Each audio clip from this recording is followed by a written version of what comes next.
ঢাকায় এমন কাউকে খুঁজে পাওয়া কঠিন যিনি একবারের জন্য ফুডপান্ডা বা পাঠাও ব্যবহার করেননি। তবে এই স্টার্টআপগুলো কি সত্যি সফল? এমন প্রশ্নের জবাব মেলা ভার।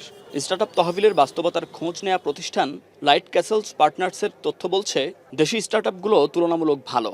দেশে ১,২০০-র বেশি সক্রিয় স্টার্টআপ প্রতিষ্ঠান আছে। প্রতি বছর আরও ২০০ প্রতিষ্ঠান বাজারে আসছে। দেশে এখন পর্যন্ত সবচেয়ে বড় স্টার্টআপ প্রতিষ্ঠান বিকাশ। ২০১১ সালে বাজারে আসা এই startup mobile financial service provider হিসেবে অনেকটা সফল। তাহলে কেন অন্য স্টার্টআপগুলো শুরুর পরে সেবা বাড়াতে হিমশিম খাচ্ছে? তাদের কি সাফল্যের জন্য আরও সময় বা অনুকূল পরিবেশ দরকার? এমন সব প্রশ্নের উত্তর উঠে এসেছে ঢাকায় শুরু হওয়া আন্তর্জাতিক বিনিয়োগ সম্মেলনের স্টার্টআপ কানেক্ট সেশনে, যেখানে উঠে আসে স্টার্টআপ বা নতুন উদ্ভাবনের ক্ষেত্রে প্রতিবন্ধকতাগুলো।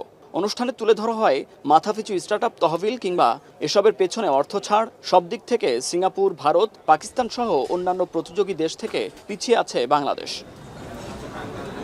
তাদের তথ্য মতে ২০২৪ সালে বাংলাদেশে মাথাপিছু নতুন উদ্যোগে বিনিয়োগের পরিমাণ ছিল মাত্র $0.2 বিলিয়ন, যেখানে ছাড়ের পরিমাণ ছিল $41 মিলিয়ন, যা মোট দেশজ উৎপাদন বা জিডিপির 0.01%। ইন্টারনেটের গতির কারণে প্রান্তিক পর্যায়ে বাধাগ্রস্ত হচ্ছে এই খাত, যাকে গতিশীল করতে নিরবচ্ছিন্ন ও ইন্টারনেট সেবা দেওয়ার প্রতিশ্রুতি দেন প্রধান উপদেষ্টার আইসিটি বিষয়ক সহকারী। বান্ডেল থাকলে প্রতি সেনমানিতে টাকা বাঁচবে। বিকাশ সেনমানি বান্ডেল কিনে জিতুন প্রতি লেনদেনে। Our government has a very high focus in data governance.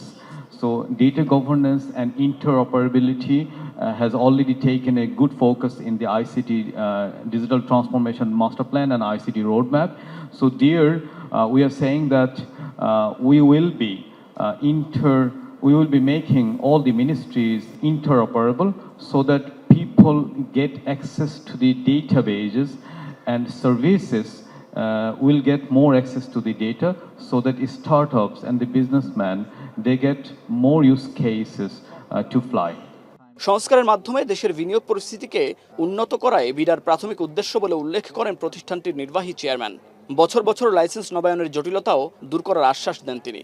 That itself is one of the biggest challenges for an investor at any point in time. I just don't think that's something that we can hold on to. We have to come up with a better solution to that.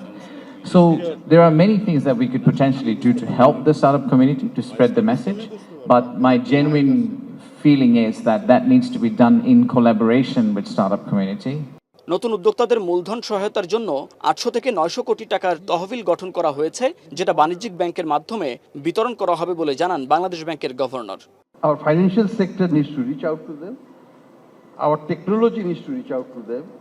Our affordability of technology must be commensurate with their income so that they can afford it.